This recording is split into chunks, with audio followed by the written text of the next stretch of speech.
So welcome you all to the botany online classes. Today we'll study about dihybrid crosses, dihybrid cross and the law that is derived from it, that is law of independent assortment. In the previous classes we had studied about monohybrid cross and the law of purity of gametes. So you already know what is monohybrid cross and the dihybrid cross. Monohybrid cross means a cross involving a single pair of contrasting character. But in case of dihybrid cross, there is consideration of two pairs of contrasting characters. So now let us start. So as the definition says, dihybrid cross means it involves cross between two pairs of contrasting characters. So in this experiment, what Mendel did, Mendel actually crossed two plants by taking into account two characters such as seed shape and your color of the seed. Got it? Here the round seed was dominant over the wrinkle seed.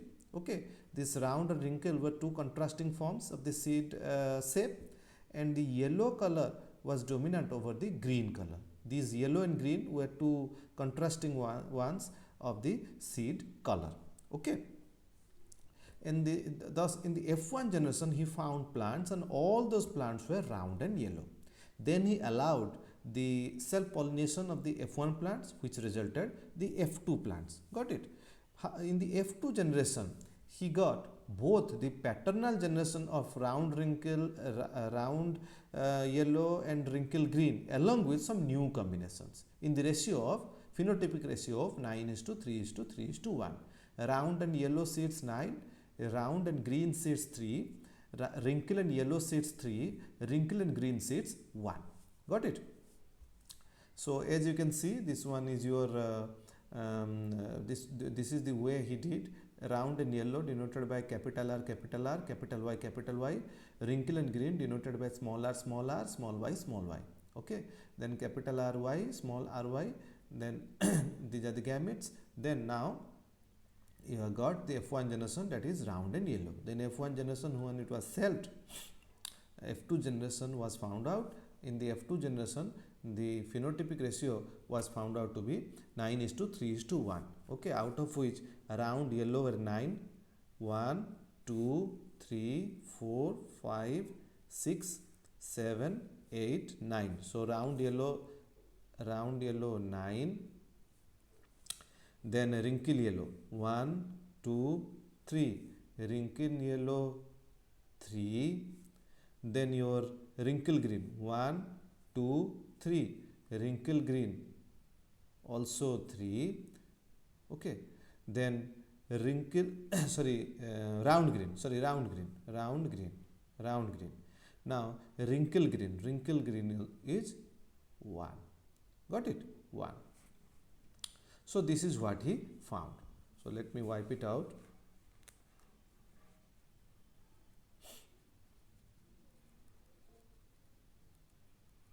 Okay. Now let's go to the next slide.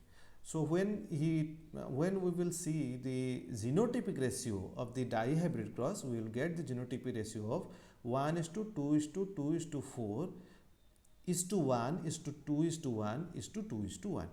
Okay, so you can quite easily find out how the genotypic ratio by looking into the checkerboard. Okay, now let us go to the next slide. So you know, Mendel collected 556, okay, 56 seeds in F2 generation, out of which 315 were round yellow. This one parental. 101 were wrinkle yellow. This one was new combination. It was not found in the round parental generation. Got it? 108 were round green. Okay, round green. Then 32, only 32 were wrinkle green. Got it?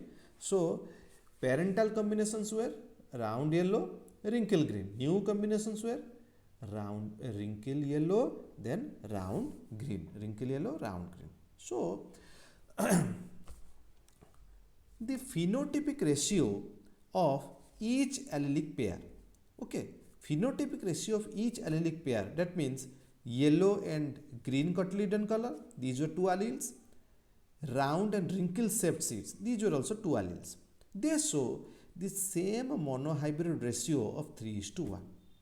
Okay, thus when both the allele of a character are inherited independently, thus here both the allele of a character are inherited independently. So let us see two alleles, let us take into account two alleles, round is to wrinkle. Let us see. So round means 315 plus 108, okay, is to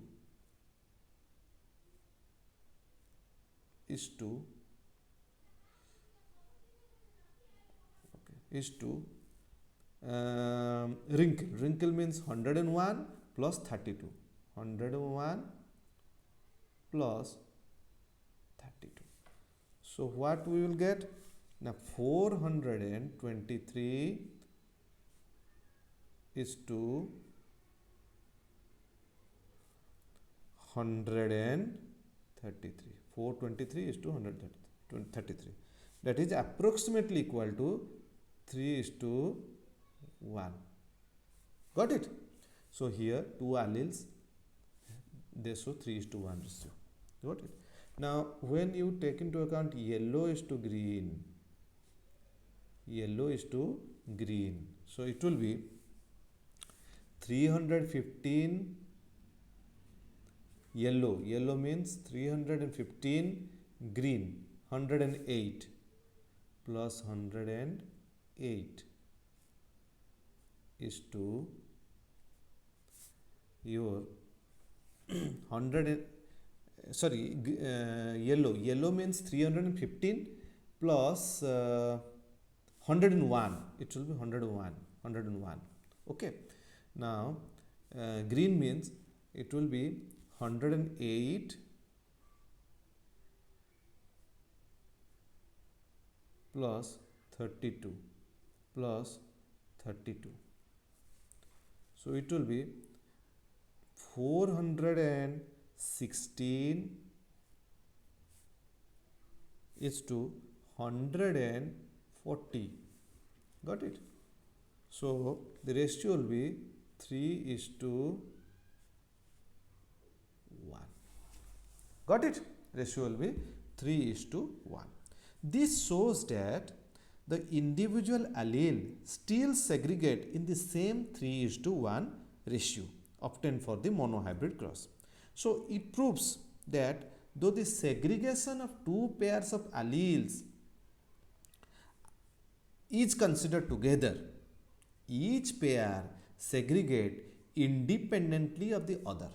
Okay, this results in the new combination.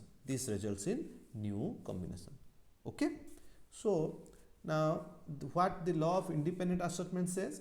It states that when inheritance of two or more genes are taken into account, the distribution of genes in the gametes and in the progeny of subsequent generation is independently of each other.